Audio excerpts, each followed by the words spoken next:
It's a decision all couples are faced with. How many children should we have? Family therapist Dr. Alan Singer wrote a book on creating the perfect family size. He joins us in the studio with some advice for families. Good morning to you, Doctor. Good morning. Thank you for joining us. We do appreciate it. Just tell us briefly, what is your book about? What's the principle? What's the point behind this book?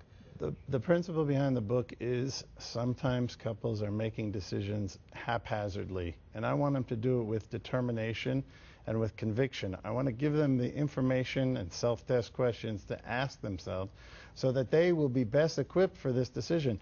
There's a 50% divorce rate in this country. There's a tremendous amount of research that shows that marital satisfaction on average decreases with each child.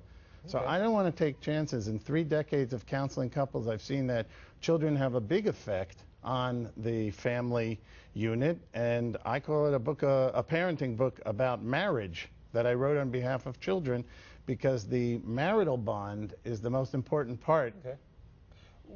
You said there are some questions that couples need to ask themselves before they decide on their family size. What are some of those questions that they need to be asking themselves? I have 3 categories of questions in the book. Individual questions.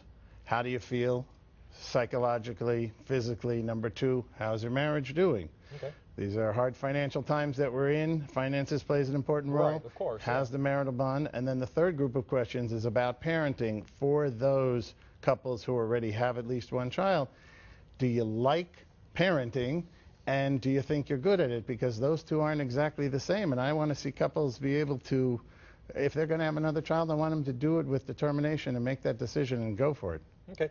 You said that this is a parenting book about marriage that you wrote on the behalf of children. Could you kind of explain that statement to me? Absolutely. Let me give you one example from some research from a year ago from the Pew Research Foundation. They surveyed 1,000 parents, and one of the questions that they asked them was, what's the ideal number of children?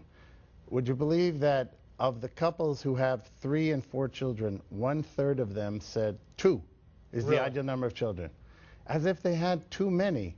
So what I want to do is help couples to go slowly about this decision. I say, when people say to me, well, what is the perfect family size? There's no perfect family size for Wisconsin or the United States. I say to them, as many or as few, as long as you think it through. But again, my stress in the book is on the importance of the relationship of the couples, and not to put the relationship of the marriage on the back burner until the children leave the house. So really there is no perfect family size. It's going to vary from situation and from couple to couple. Absolutely. That's what I hope the questions in the book do, is help each couple find their perfect family size. Okay, Dr. Singer, we appreciate you stopping by here and speaking with us today. The book is called Creating Your Perfect Family Size. All right, and you can pick it up right now. Again, we do appreciate it. Thank you very much for coming by. Thank you.